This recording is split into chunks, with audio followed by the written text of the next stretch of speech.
Good day, everybody. This is Yin Yang in with California with Morsels of a Thought number 1678.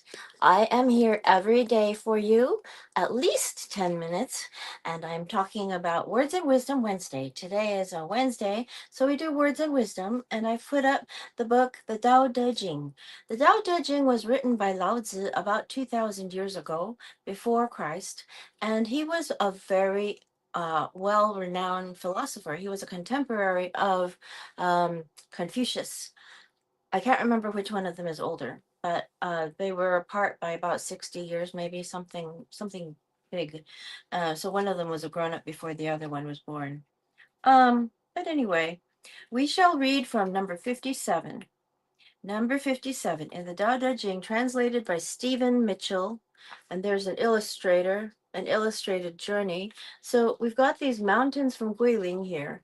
These are actual mountains. These are paintings of real mountains. They do exist. I have been there. They look like that. It's amazing how they look like that. You can't believe it. I don't think you can climb them. That's what I say, but people have climbed them and built roads on them. So there are mountains that look like these.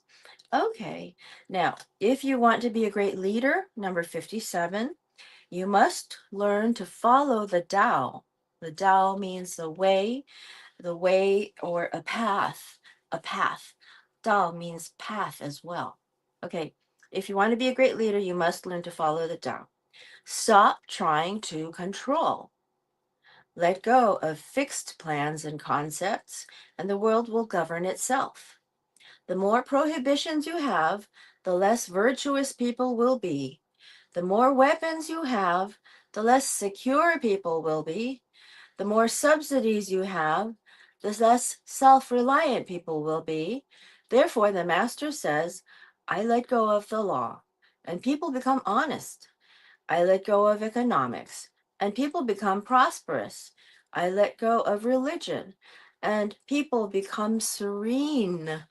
I let go of all desire for the common good, and the good becomes common as grass. Ah, that's a very interesting thing. Says a little bit about gun control. The more weapons people have, the more weapons you have, the less secure people will be. If you spread guns all around the United States, like we have, then we've got lots of people dying, lots of people dying at the other end of the barrel. So if you look at if you look at a country like Japan, the there are no guns there, and there are no gunshot murders there. So it's a different kind of world, is what I hear. I've hardly ever been to Japan. I've stopped in the airport. I've been there 3 nights, but I injured my hand trying to catch my cat today. So that's why I'm wearing a bandage. Okay, number 58. If a country is governed with tolerance, the people are comfortable and honest. If a country is governed with repression, the people are depressed and crafty. When the will to power is in charge, the higher the ideals, the lower the results. Try to make people happy, and you lay the groundwork for misery. Try to make people moral, and you lay the groundwork for vice. Thus, the master is content to serve as an example and not to impose her will. She is pointed but doesn't pierce, straightforward but supple, radiant but easy on the eyes. I'm wearing this dress that I wore at the gym. It's a very long dress and it's very shiny. And when it was brand new, it was very, very gleamy, very shiny. And so people would look, and one woman, one little girl, one woman, not little girl, but one woman, there were two women walking together, and one of them curtsied. Didn't look at me, but curtsied, and I laughed later. For governing a country well, oh, sorry, I didn't talk about number 58. Number 58, if a country is governed with tolerance, the people are comfortable and honest. If a country is governed with repression, the people are depressed and crafty. We are getting a lot of repression now, suppression now. So we're becoming depressed and crafty, is what the idea is. When the will to power is in charge, the higher the ideals, the lower the results. Try to make people happy, and you lay the groundwork for misery. Try to make people moral, and you lay the groundwork for vice. And apparently, my morsels of a thought, hopefully thoughts of wisdom, are for people to get an idea of what to do for themselves for that day, to inspire you to have a great day with knowing the right things to do for yourself that are virtuous. Because once you do those things, you are committing acts of virtue. Even if you're simply taking care of your own body and your own spirit and your mind and you're being alone, that is also a virtue because you are creating peace for yourself. You need peace. And peace is exactly what we do in Chinese Qigong. It is the old name for Chinese Qigong was making danger into peace. And that idea is to be able to create a harmonious environment with people that you don't like or they don't like you. Yesterday, I was the very first viewer of Jefferson Fisher's video on how to talk to people who dislike you. And I went, first view, comma, 18 seconds, exclamation point, and a smiley face with a drop of sweat on it.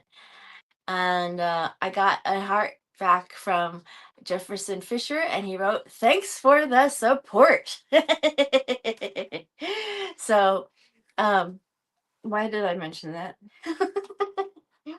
Anyway, it was like so that when you make danger into peace, that is actually a form of internal martial arts. Chinese internal martial arts. Morsels of a thought of wisdom, number 1678. 1, 6, 7, 8. Ha ha ha. We are bringing you a good day. Hopefully, you have wisdom so that you can create virtue. And now, what it says is that the more you ask people to be moral, the more you lay the groundwork for vice.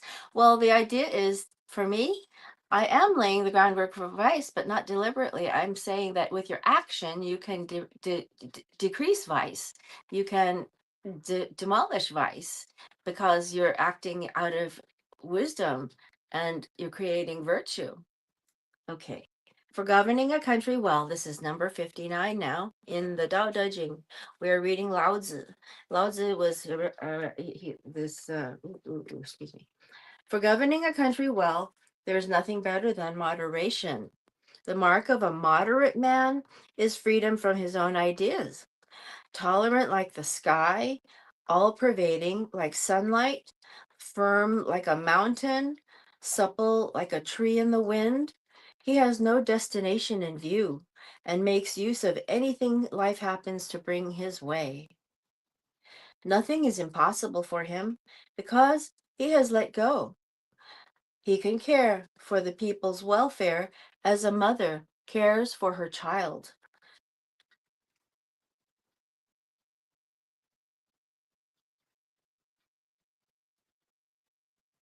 It's interesting because when you watch a mother taking care of her child, she will do anything, anything to keep the child protected. This is a painting of cranes that are flying. I think they're called ibises. I think they're called ibises. Okay, number 60. Governing a large country is like frying a small fish. You spoil it with too much poking. Center your country in the Tao, and evil will have no power. Not that it isn't there, but you'll be able to step out of its way. Give evil nothing to oppose, and it will disappear by itself. If you answer, as the and Jefferson Fisher's video yesterday said that Treat people that dislike you as though they like you, because opinions always change. They're always changing. But if you were to treat the person as if you didn't like them, then they would only have a double down reason to not like you anymore. They would say, "Oh, see, that's why I don't like him." You know? So Jefferson Fisher hit something right on the nose yesterday. Okay. Number 61. When a country obtains great power, it becomes like the sea. All streams run downward into it. The more powerful it grows, the greater the need for humility. Humility means trusting the Tao, thus never needing to be defensive. A great nation is like a great man. When he makes a mistake, he realizes it. Having realized it, he admits it. Having admitted it, he corrects it. He considers those who point out his faults as his most benevolent teachers. He thinks of his enemy as the shadow that he himself casts. If a nation is centered in the Tao, if it nourishes its own people and doesn't meddle in the affairs of others, it will be a light to all nations in the world. A great nation is like a great man. When he makes a mistake, he realizes it. Having realized it, he admits it. Having admitted it, he corrects it.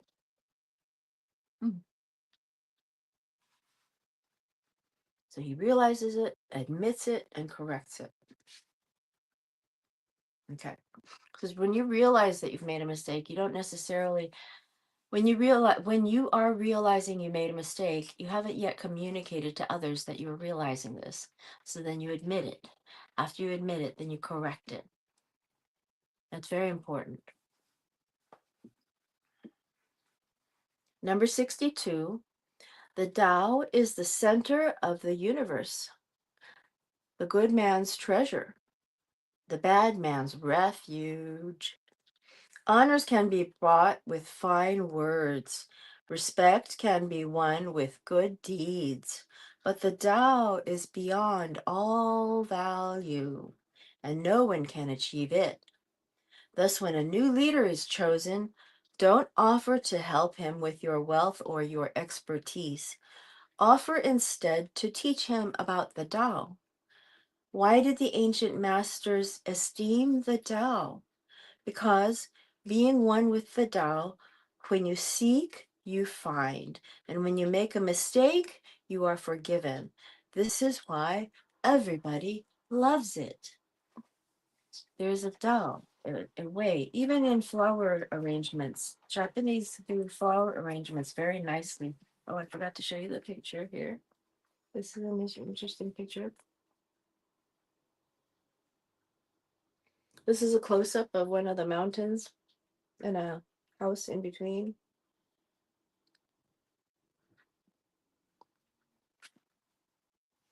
Okay, number 63. We've read that one with Psalms, actually. Number 65. The ancient masters didn't try to educate people, but kindly taught them to not know. See, thinking, learning, relearning, learning, unlearning, and relearning. That's what the 21st century is going to require. Well, here, when they think that they know the answers, okay, start over. The ancient masters didn't try to educate people, but kindly taught them to not know, hyphenated, not know. When they think that they know the answers, people are difficult to guide. When they know that they don't know, people can find their own way. If you want to learn how to govern, avoid being clever or rich. The simplest pattern is the clearest. Content with an ordinary life. You can show all people the way back to their own true nature.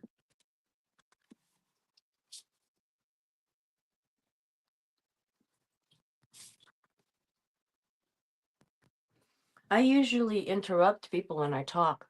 I was talking with my AP yesterday, or the day before yesterday, And I kept interrupting because I thought I got the answer right before she finished the half of her sentence. So I was interruptive.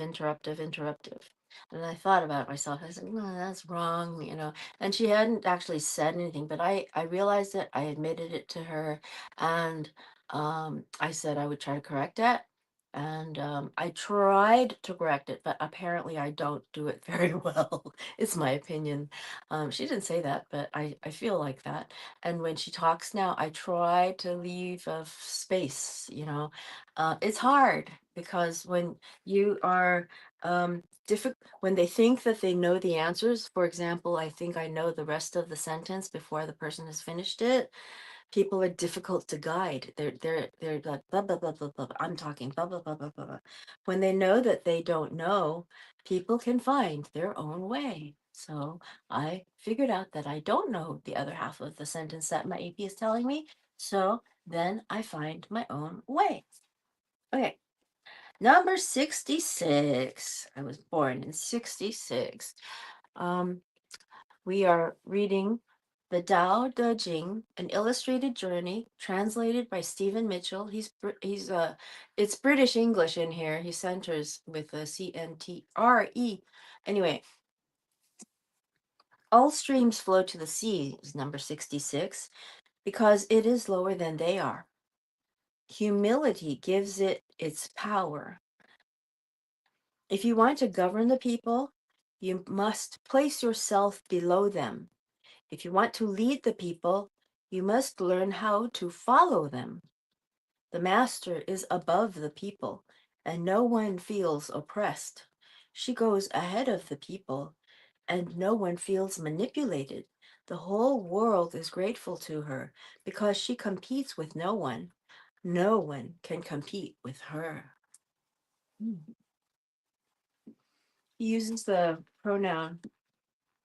female pronoun, because it's just as often that women do the Tao, are practicing the Tao as men. So he says the master is sometimes a she.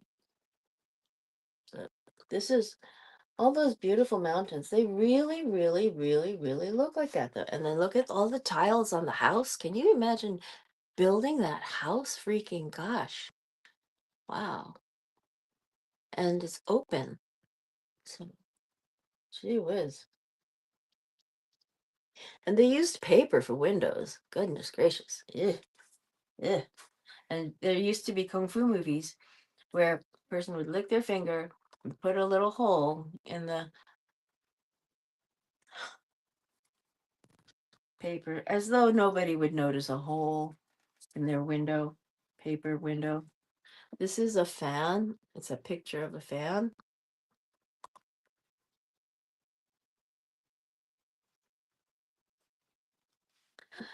Number 67. Some say that my teaching is nonsense. Others call it lofty but impractical. But to those who have looked inside themselves, this nonsense makes perfect sense. And to those who put it into practice, this loftiness has roots that go deep. I have just three things to teach: simplicity, patience, compassion. These three are your greatest treasures. Simple in actions and in thoughts, you return to the source of being. Patient with both friends and enemies, you accord with the way things are. Compassionate toward yourself, you reconcile all beings in the world. So the compassion turns inward toward yourself.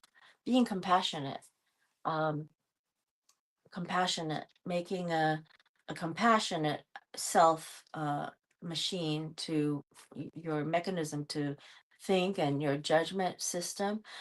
Being compassionate there to yourself is very important, because we are often, especially people that are militaristic, have been okay. I control myself. Learning how to do the self discipline of. Oh my gosh, I met this man that at Best Buy who was working on my computer. He had a neck injury, so he couldn't continue in the Navy. his couldn't pass a physical, so he had to leave the Navy after 11 years. And I saw that he was really, really down to earth and very, very grounded. When you're grounded, everything comes to you naturally and slowly. When you're grounded, you can think more clearly. The purpose of all of the martial arts is to create a ground state. You are trying to create a ground state for yourself. And that's how come people breathe and breathe and breathe and breathe. Okay, I'm going to leave the rest for later. It looks like I can just stop right here. Hi there. And this little cat, she's finally trying to say she's sorry for hurting me. This little cat here. Oh, poor baby. Baby, baby, baby. Poor baby. Okay. She knows that I'm probably not going to leave the screen because she sees me doing this every day. So I'm thinking, my cat right now, I'm trying to capture her to go outside because not go outside, but to uh-oh, she slunk away. Damn, lost my chance. I was gonna try to catch her right in front of you guys on TV. Shoot. Well, well, you know that my gentleness is hard to do. I want to catch her, but gently. She knows that I'm talking to you. There was one time I was talking to somebody that I talk to regularly on the phone on the internet, and she came up to me and allowed me to pick her up for a brief moment because she knew I wasn't going to leave that spot. You know where other places are that I won't leave for the temporary being. That's when she comes up and lets me pet her. What a cat. Okay, so, all right. The best athlete, I will read you number 68 and then we're done. The best athlete wants his opponent at his best. The best general enters the mind of his enemy. The best businessman serves the communal good. The best leader follows the will of the people. All of them embody the virtue of non competition. Not that they don't love to compete, but they do it in the spirit of play. In this, they are like children and in harmony with the Tao. You see, the best teachers are the ones that, well, the ones that go for what's in the state of the union, the state of the universe right now. The best athlete wants his opponent at his best. So he can say, oh, like I beat that guy when he was so good. And remember Moonstruck, the movie? Cher got the Academy Award for it. And that year, there were so many really good movies. And she actually said that. She said, the honor comes to me really highly. And she says she really appreciates it because all the others that were not chosen were so good. That's what she said about that Academy Award. We actually ran into the guy that played the husband, her father, in Moonstruck. He was in San Francisco. I think he lives around here. I'm not sure, but I've seen him at a restaurant, and he was recognized by, well, at least the waitress recognized him and his wife. It looked like him and his wife, and they had a regular table somewhere in private. I don't know where. Probably upstairs inside in a door. Okay, I'll talk to you later. I hope you're having a great day. I hope that the Tao got you something that you can think of for your good, that you know. Uh, the thing about gun control I want to say is I think that people who have had training should have guns. People who have had training and know it should have guns. But people who have not had training should not have guns. And that's the theory anyway, but that's not what happens, unfortunately. So, okay, too much. Too much gun, gun, what's the word for it? Merchant, merchant, merchant and seller, marketability. What's the word for it? Never mind. Okay, old